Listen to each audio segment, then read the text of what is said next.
Donna here today, and I want to talk about fat. And the question I get often is, does eating fat make me fat? And the answer is no and yes. And let me explain. When you eat too much fat, your body's going to store it. And too much meaning like you're not burning it off. So you're not moving your body enough to burn fat. Then what your body's going to do is when you eat too much of it, it's going to store it as fat. And menopausal women, we store fat like there's nobody's business, right? It's just crazy.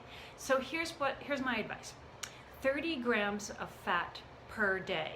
So think about that. What is 30 grams of fat? Now 30 grams of fat can be 3 tablespoons of almond butter, or 3 tablespoons of butter, or 3 tablespoons of coconut oil, 2 tablespoons of olive oil, 6 eggs, or 2 large avocados. So that kind of gives you an idea of what 30 grams of fat is per day. And you can use one of those apps and track your meals for a couple of days and see where are you falling in your grams of fat consumption. Now what you do want to do is make sure when you do eat fat that it's clean fat. So if all those things that I listed, the avocados, the eggs, the olive oil, the coconut oil, those are all good clean fats. You don't want any partially hydrogenated oils or vegetable oils, anything like that, those processed kind of oils. They're not good for you. And if you're going to eat dairy, make it full fat dairy. Full fat organic is what I like. Because if it is processed, if you're eating low fat dairy, what you're doing is it's a highly processed food, and so it's less nutrient dense. So my suggestion is always eat the full fat dairy, enjoy it, but eat less of it.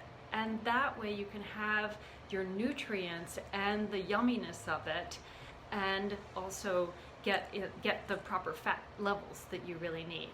Now here's what you need to do. Each meal, you need to think about what is my carb, my protein, and my fat. And you always want to be having that combo.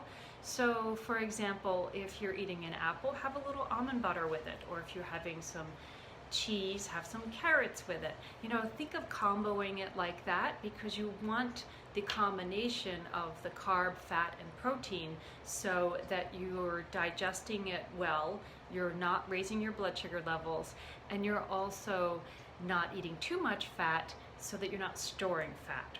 So that's the tip for the day, and I hope you find that helpful, and I'll see you next week.